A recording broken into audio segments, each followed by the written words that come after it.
Welcome back to the channel, everyone. It's I, the Reluctant Gringo, back again with another movie review. That's right. I know, a couple days ago, I went and saw that terrible, no good, awful, one of the worst movies ever made, Madame Web. I posted a review. I know I ranted on a long time about it. And I know the review before that was Argylle. So yes, 2024 has absolutely sucked. However, well, it sucked for movies at least. However, I went back to the movies last night. There was another movie I was really interested in seeing, and that's Bob Marley. And so Bob Marley, One Love, I went and saw it. Leave it to Brad Pitt and his production crew, and Ronaldo Marcus Green, the director of this film. The writers, Kingsley Ben-Adir, plays Bob Marley, who actually portrays Bob Marley throughout the film. You may know him from Secret Invasion, some other minor things. Lashana Lynch, I hope I get the name right, who plays his wife, Rita, who you might know as Monica Rambeau's mother from the Marvel movies. Leave it to them to put out a film. It's only 104 minutes long. Could have been longer. Would have been happy with that too as well. Put out a film that really says, hey, this is Hollywood and this is the kind of stuff that we can put out. This is the type of quality product. What a great movie. Emotionally directed extremely well. Written extremely well. Acted phenomenally. If this was later in this year, if this was October, November, December, and I think that's the problem. You know, this movie being released in February, I get it, Black History Month, and Bob Marley being a very important figure in Black history, not just for the United States, but for the entire world, not just for Jamaica, for what he did and what he represented. So I get it, releasing in February. If this movie was released in October or November, both of them are, in my opinion, deserve Oscar nominations for their acting. Absolutely phenomenal acting. The production values, you felt you were in 1970s Jamaica. You felt you were in late 1970s Europe. You felt like you were in, when they were showing Bob as a teenager or even as a younger boy, you felt you were in Jamaica in the 1960s, in that time period. The costuming, just everything was perfectly executed. The details, all of them were there.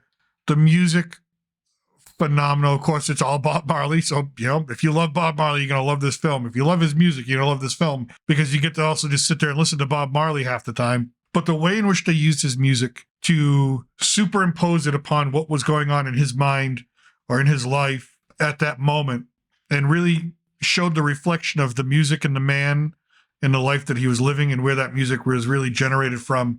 Perfectly well done. You know, a film like this, it's difficult. These films are hard. Biopics, music biopics, or any biopic is very, very difficult to do because, especially something like Bob Marley, because you're trying to weave together all these threads. You've got the man, who he was as a husband and father, which he was that. You know, you get a little bit of Ziggy in there as well. You got a little Ziggy Marley, his son, and his other children. You've got to deal with his genius as an artist, his influence as an artist, his impact as an artist, his popularity as an artist. Listen, you know, Bob Marley is somebody I think we all have heard of. It's hard to understate the importance he has in Jamaican culture. It's hard, the status in which he reached amongst the people. So you've got to deal with that. And you've got to interweave that into the normal everyday man. So you've got those two threads. And then you've got the political or social icon. But you've got to weave all these together. Now you've also got to show his early life as a child.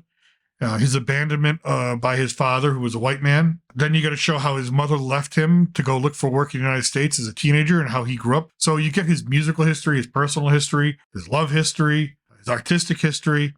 To weave that together in one film, it's a very difficult task. And I've got to tell you, they did it well. They did it really, really well. I love the idea of how they colorized the film or used the different colors of the film to make you feel like you were in the 70s. It really felt almost at some point documentary. The concert scenes, so well done. Again, Bob Marley is the emotional center of this film. Make no mistake about it. He's the emotional center of the film. The film is about him. And Kingsley Ben-Adir, his role, his performance, spot on. I mean, he must have done a ton of homework, a ton of research, watched a ton of film of the original, you know, from the original concerts of Bob Marley. He got it right. He was energetic when he needed to be. He was sensitive and quiet and calm and contemplative when he needed to be. There are moments when in the movie where Bob Marley, it's just he's energetic and he's going kind of, you know, frantically, whether he's up on stage or having an argument with somebody. And those are filled with emotions and filled with energy, like I said. But there are moments when Kingsley Ben-Adir's performance is so subtle because it's so contemplative and such. You feel the weight of whatever's going on. You feel it. It really, the quietness draws you in. And I'm not sure if it was direction, acting choice by the actor, combination of both, wherever it came from. Perfect. We're going to talk about a couple. I had a couple little criticisms of this film. That's why, if people say, hey, how would you rate it? 8.5 out of 10. Easy. It's one of those movies where I said to myself, I can't wait till there's a director's cut so I can watch it at home. Because, and I'll get to that, because that's kind of like it pairs up with one of my criticisms. Bob Marley's the emotional center of the film, but Lashana Lynch plays Rita, his wife, who's the emotional center of Bob Marley. And that relationship helps drive parts of the narrative. It weaves in and out, in and out, in and out of that narrative, of that relationship, and how important that was to Bob and how important it was to Rita, and how important it was to moving forward with their life, not only in an artistic sense, but a personal sense. So no spoilers. I'm not going to give you any spoilers. I mean, it does cover, but Lashana Lynch is a British actress, they all pull off amazing Jamaican accents. So the Jamaican accents, again, one of the criticisms I'll have is about the accent in a second, but it's more of a criticism of me than of the film. And I guess, well, I'll try to get you to understand that. So you get these two actors from Marvel. Like I said, one's from Secret Invasion. We know him from Secret Invasion. One's from, Monica Rambeau's mother.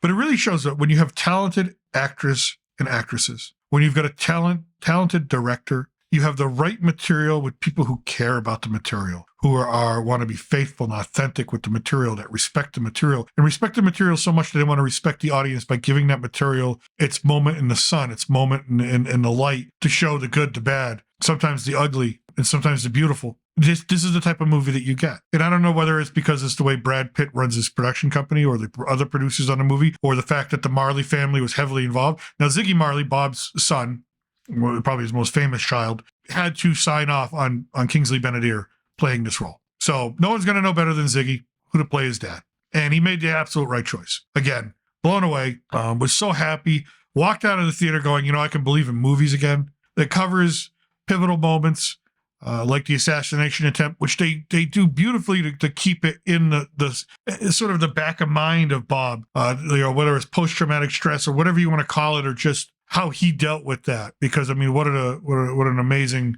horrible thing to go through, including that he almost lost his wife at that time. That goes through his death and the reasons for his death, which, sometimes the world works in funny ways. It covers the Rastafari religion. If I misspeak here, I don't mean to insult anybody or anything like that, or disrespect a religion, but there's a lot of, I think, growing up when you hear about Bob Marley, all you hear about, smoking weed, reggae, Rastafari, and dreadlocks. And that's not what the religion is all about, right? Marijuana is part of the religion, the same as I go to a Catholic church, and there's incense and candles and prayers and whatnot. So marijuana is part of the religion. However, it's a offshoot that uses some parts of Christianity, other parts of religious doctrine, whether it's Africanese or Caribbean. It's a real mixture.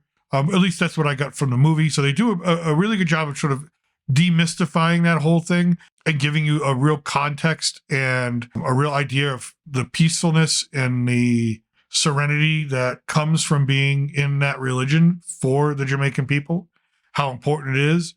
It does a great job of covering the Civil War. Now, the Jamaica at that time was a hellhole, an absolute hellhole, the worst of the worst. It's not overtly woke. If anybody's like, it's Black History, no, it's not. There's a couple jokes in there about white boys. They're funny, because let's face it, this island, which is mostly Caribbean and mostly 98% Black, they're struggling against two old white guys that are trying to run the place and causing horrible, horrible violence and not backing down because they both want power. You know what?